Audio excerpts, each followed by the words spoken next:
Hello and welcome to another searingly hot episode of the Hellion Rebellion Rock and Roll Association, brought to you by Holly Geist.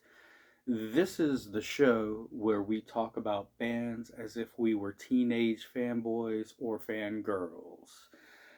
Um, as you know, before we get into the ranting and raving, we always have moments of silence for the rock soldiers who passed within the last week, and we have one tonight. This one goes out to founding member and vocalist of Hard Rockers Great White. Jack Russell left us this week.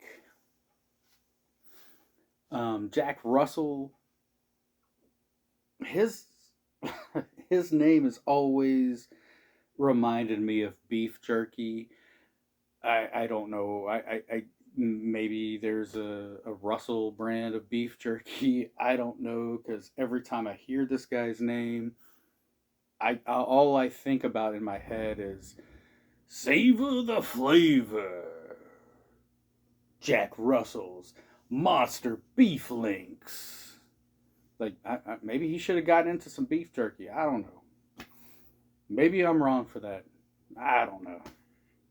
But yeah, the man who brought us once bitten, twice shy has passed, and so we need to go ahead and give him a moment of our respect.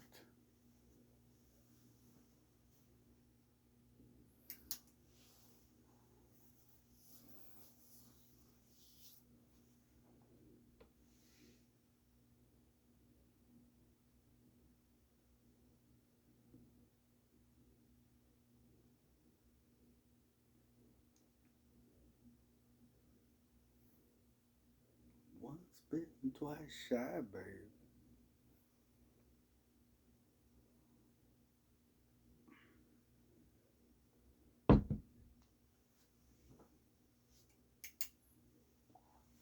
Okay.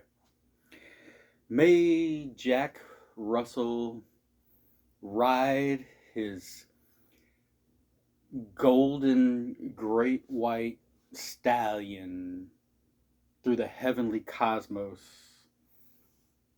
from here to eternity.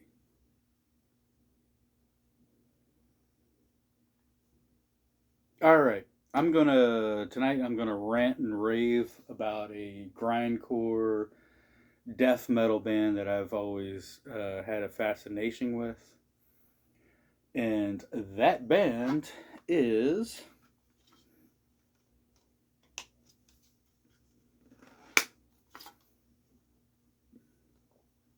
Carcass.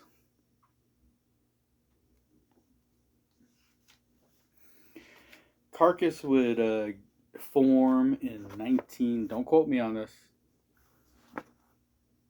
I'm going to go ahead and say 1986, 1987, and they would go on to about 1996.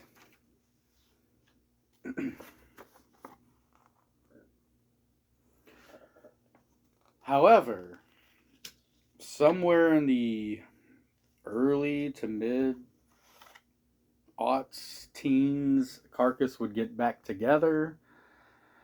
They would spend a few years really just playing shows, festivals, bars, whatever,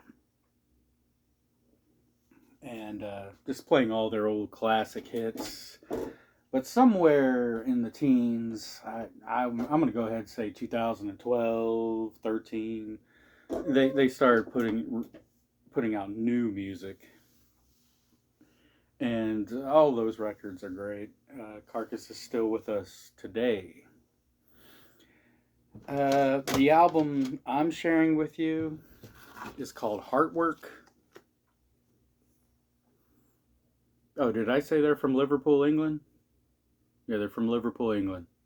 I think there was a couple other cheery lads from Liverpool back way back in the day that sort of got famous, but I don't know if they're as famous as Carcass. But anyway, I'm going to show you heart work. We're going to do some heart work. And I need to put this record into perspective.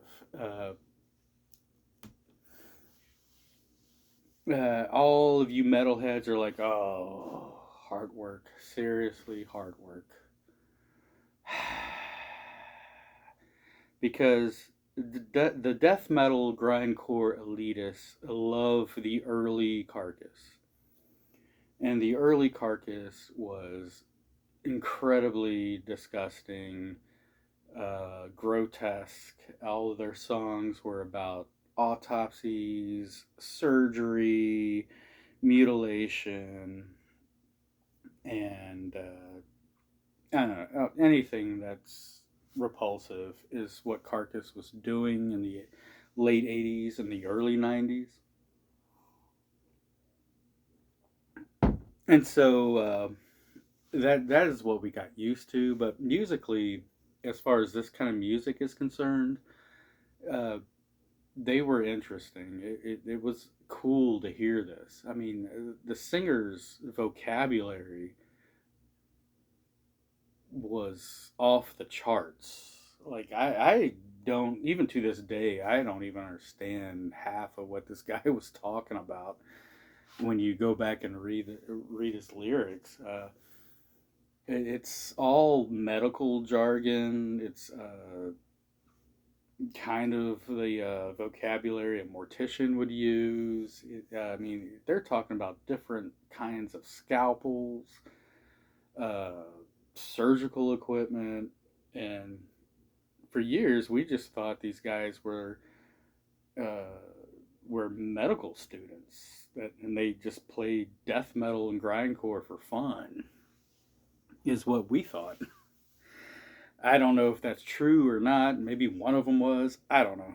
But I mean, like I said, the vocabulary these guys were using in the late 80s and early 90s was way different than most of this death metal stuff. Um, it would be interesting to let a doctor actually read some of those lyrics and let's see what he or she would think. Heart Work came out in 1993. Um, this is a very pivotal heavy metal record. But before I get into how pivotal this record is, let me go ahead and I'm going to go on the record and say that the newer generations, the kids who are younger than me, when they discover Carcass, it's the early stuff that they like, or it's the new stuff that they like, and this isn't the one they like. You almost have to be my age, growing up with Carcass, to really appreciate this record. And I'm going to tell you why we appreciate it. Because, okay, so they're doing the gurgling, crazy, we're being gross just for the sake of being gross death metal sort of thing. And then in 1993, this comes out. This record shocks all of us because we don't even have to hear it. First of all, they lose the logo and they're just using like a Roman font, um, kind of similar to like Nirvana or something. So right there, off the bat, you know the '90s are upon us. There's real art on here by none other than the amazing H.R. Giger, who was just hitting on all cylinders in the early '90s and late '80s. And then the song titles were just not crazy, you know, medical terms. They're song titles. I mean, Buried Dreams, Carnal Forge, Embodiment. You know, they're just song titles. You know, you can look at the early records, The covers are I mean, they're pictures of people who don't have eyelids, people who are burnt alive, uh, cows being dismembered. I mean, that's what they were doing prior to this record. So we already knew something was afoot. Something was different about Carcass.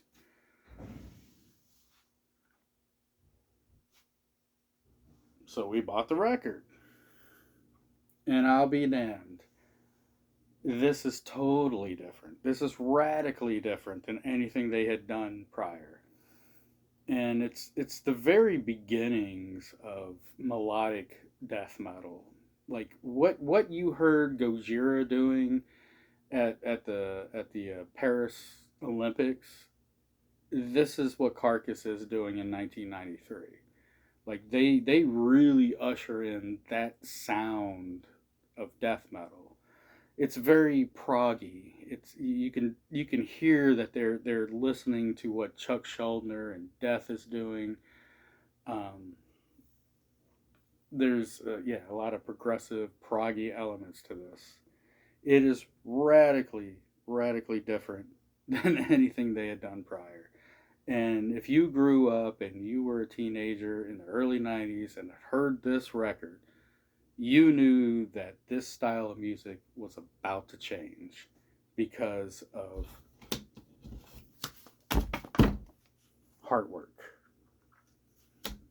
And that's why I still stand my ground when it comes to this record, even though, in modern days and with the heavy, the grindcore elitists, they don't they it's cool to make fun of this record now, but I still love it. It still has the impact and shock and interest to me that it had the first time I ever heard it.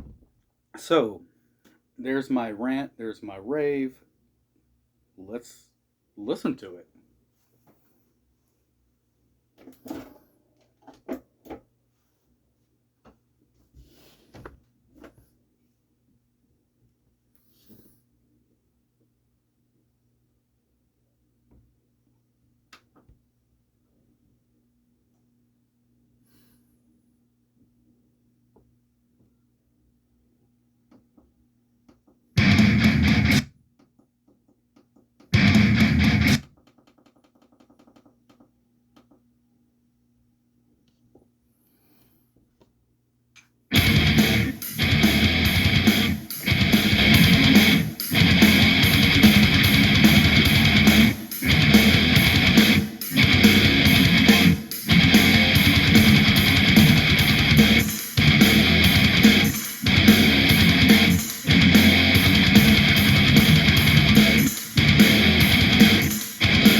Yep. So there you go. The mighty Carcass with their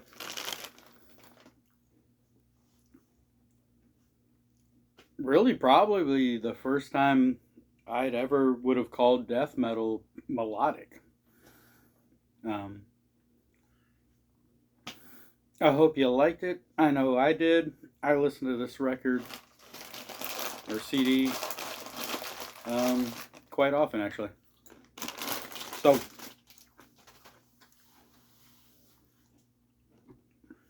I will hopefully see you next week. Remember to reduce, reuse, and recycle. We gotta leave a better planet for the future.